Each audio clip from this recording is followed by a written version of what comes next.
আমাদের সমাজে একটি বহুল প্রচলিত এবং বিপজ্জনক অভ্যাস হল ভবনগুলোর এক্সিট রুট বা সিঁড়ির নিচে জায়গাগুলোকে অতিরিক্ত স্টোরেজ বা ব্যবহারিক ক্ষেত্র হিসাবে বিবেচনা করা।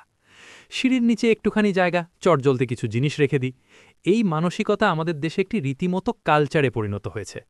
কিন্তু বাংলাদেশ ন্যাশনাল বিল্ডিং কোডের সেকশন 3.3.3 এখানে একটি অত্যন্ত কঠোর এবং জীবন রক্ষাকারী জিরো টলারেন্স নীতি আরোপ করেছে।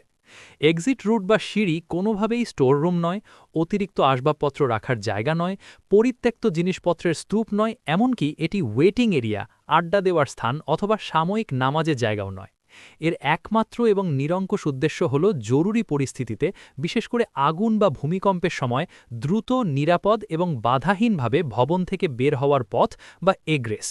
এক্সিট রুটের প্রতিটি ইঞ্চি জায়গাকে পবিত্র মনে করতে হবে। এই জরুরি নির্গমন পথকে যদি কোনো সামান্য বাধা দিয়েও সংকীর্ণ করা হয়, তাহলে সেটি একটি ছোট বক্সেও মানুষের জীবন কেড়ে নিতে পারে। জীবনের চেয়ে মূল্যবান আর কিছু নেই, তাই এই স্থানে কোনো আপোষ গ্রহণযোগ্য নয়।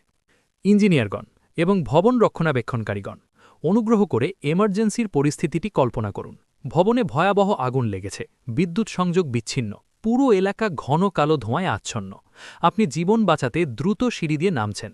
এই চরম বিশৃঙ্খল এবং ভীতিকর মুহূর্তে যখন আপনার দৃষ্টিশক্তি এবং শ্বাসপ্রশ্বাস উভয়ই বাধাগ্রস্ত, তখন হঠাৎ আপনার পায়ে একটা ফেলে রাখা বালতি, একটা ভাঙা চেয়ার, একটা কার্টুন বা একটা অব্যবহৃত মপ স্ট্যান্ডে বাধা পড়ল। আপনার সামান্যতম টাল সামলানোর আগেই আপনি হোঁচট খেয়ে পড়ে গেলেন। শুধু আপনিই নন, আপনার ঠিক পেছনে থাকা আরও ১০ জন মানুষ দিশেহারা হয়ে আপনার ওপর দিয়ে বা আপনার সঙ্গে ধাক্কা খেয়ে নিচে গড়িয়ে পড়ল। এই সামান্য অবস্ট্রাকশন, যা স্বাভাবিক সময়ে আপনার চোখে পড়ত না, সেটি মুহূর্তের মধ্যে একটি চেন রিঅ্যাকশন তৈরি করল। পতন, পাদদলিত হওয়া এবং একটি ভয়াবহ ম্যাসাকার বা গণহত্যাকাণ্ড। এই কারণেই বিএনবিসি কঠোরভাবে নির্দেশ করে যে এক্সিট রুটকে অবশ্যই স্টেরাইল বা সম্পূর্ণরূপে বাধামুক্ত রাখতে হবে। এর অর্থ হল, ডিজাইন ফেজে অর্থাৎ ভবনের নকশা তৈরির সময়ই ফায়ার সেফটি প্ল্যানে এই জিরো টলারেন্স নীতিটি নিশ্চিত করতে হবে। এক্সিট উইথ যেন কোনোভাবেই সংকীর্ণ না হয়।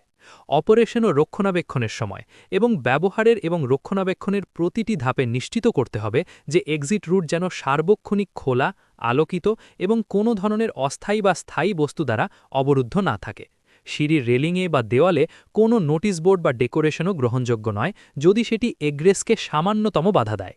এই পথের নিরাপত্তা নিশ্চিত করা ভবন মালিক, ব্যবস্থাপক এবং ব্যবহারকারী সকলের আইনি এবং নৈতিক দায়িত্ব।